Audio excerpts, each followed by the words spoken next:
Hello everybody and welcome back to my channel for another Draw With Me tutorial. It's time to get stuck into some festive holiday content and I have so many fun Draw With Me tutorials planned and coming up soon.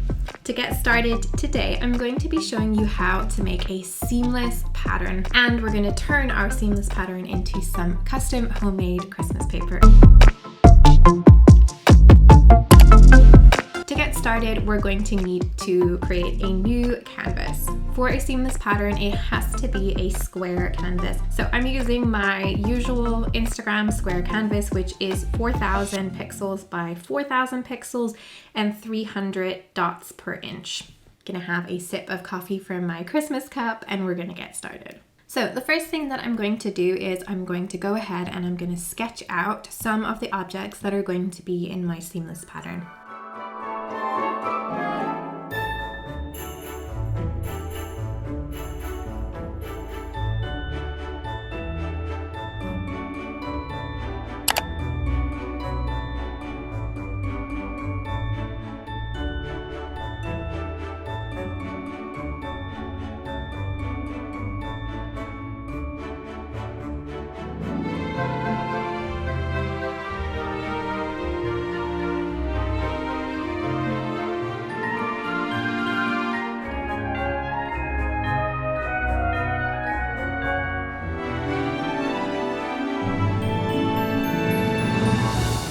Okay, so I didn't really know what kind of style I was going for when I started out, so I ended up just drawing a lot of different patterns pieces that could potentially be a part of my pattern. What I did so that I could go through that kind of editing process as I created was I put each illustration that I created on a separate layer.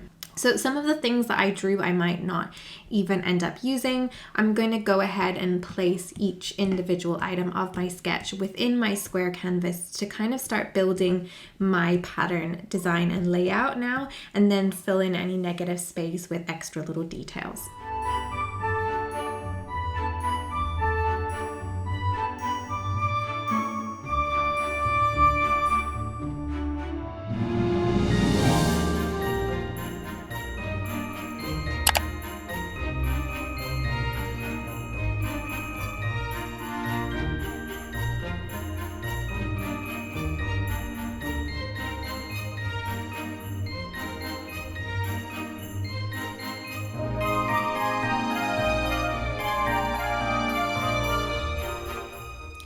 So I'm kind of happy with the elements that I have chosen. There are a few that I didn't end up using, so I'm going to go ahead and delete them.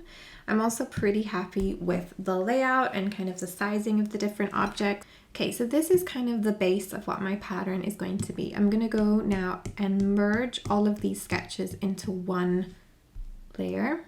Now I've got a little bit of negative space that I'm going to also want to fill in with smaller details. I'm not going to overpack this because when we start to arrange this into being a more seamless pattern, we're going to want a little bit of negative space to play around with as well. The next step is we're going to create the line art on top of our sketch to clean everything else up. On a new layer, I'm going to go ahead, keeping my pen black, and I'm going to draw on top of my sketches and clean up my line art.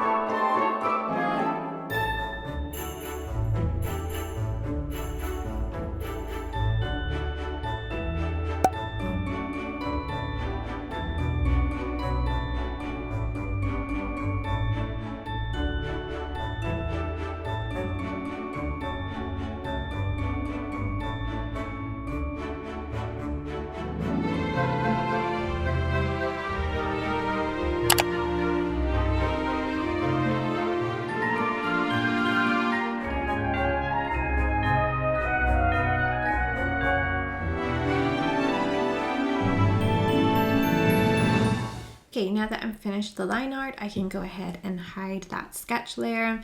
I tend to hold on to my sketch layers just in case there's any part of my line art that I'm not happy with, that it's always there as a backup. So this is going to become the base for my repeating pattern. The next thing that I'm going to do is, again, just as a fail-safe, I always duplicate my line art layer and hide it. I can group these two together. These just become backups when I move through the repeated pattern process, just in case anything goes wrong or it doesn't align correctly, that I have one I can go back to. So now we're going to rearrange the position of our illustrations in order to be able to convert it into a repeating pattern.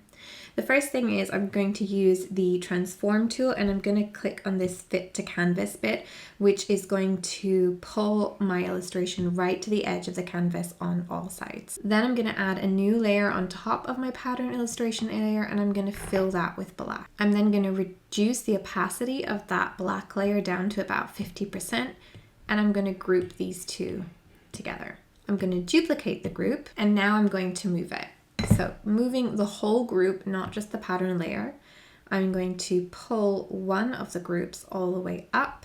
Make sure that you have your snapping turned on as well, because what we want to do is we want to align this to the center. So the yellow line shows me that the bottom of this is at the center of the canvas. Now the other group, I'm going to do the opposite. I'm going to pull it down until the top clicks here.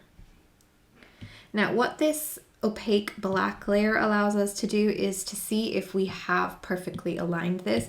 So for example, if I had pulled my layer not far enough down, the overlap in the black would show us that we haven't aligned that properly, which means this part is not seamless with this anymore when we repeat it. Equally, if I pulled it too far down, we're going to see a gap in the pattern, and again, this is not going to seamlessly connect with this when we repeat it as a pattern. But this is perfectly seamless. We don't have any overlapping or any gaps. Then what we're going to do is we're going to select both of the pattern pieces. We're going to pull them out of the group and merge them back together. Then we're going to get rid of these groups. So now we've arranged the top and the bottom of our pattern to be seamless.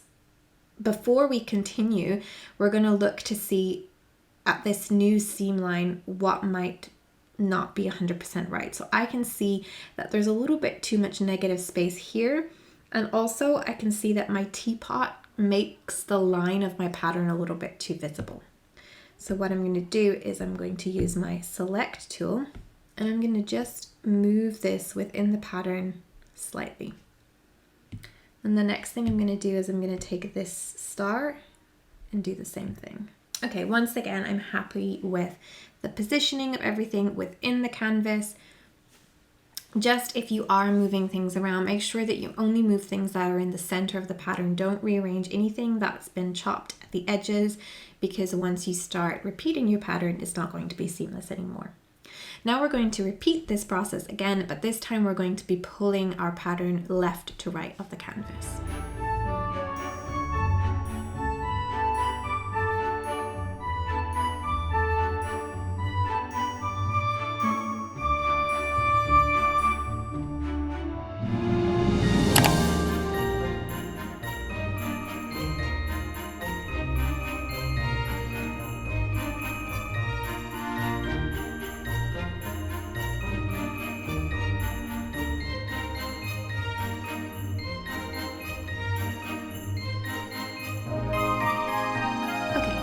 Now my pattern is ready to be repeated as a seamless pattern.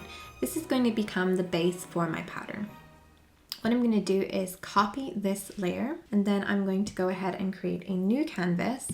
This time I'm going to use an A4 paged size canvas, because when I print this as a wrapping paper, I'm going to be printing it onto A3. I'm going to click to add and paste in my pattern piece.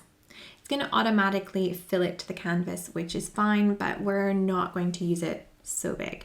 So first of all, as a backup, I'm always going to duplicate and hide one just to make sure.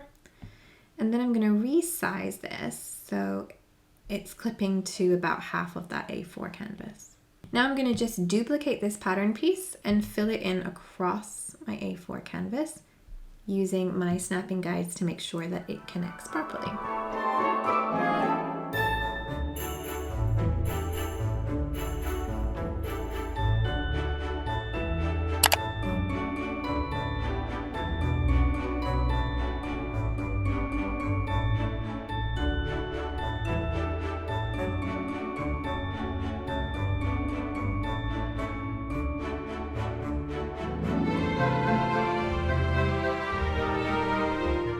And there we go. Because our pattern is seamless thanks to rearranging it on our square canvas, we can't see where the pattern is starting or beginning. So I'm pretty happy with how that's come out. Now I'm going to take all of my little pattern squares, group them together and flatten them. You could leave it black and white like this, or you could go ahead and add in some color. So I'm going to add in a clipping mask to mine and go for some pink. Maybe try out some teal. I think that that's quite nice. And then to add a bit of variation to your pattern, you can grab a brush and take a color that's slightly darker than that one that you just clipped, and still on your clipping mask, color over some of your pieces of your pattern in the darker color. Okay, now my pattern is ready to print, so I'm going to go ahead and send it to my printer.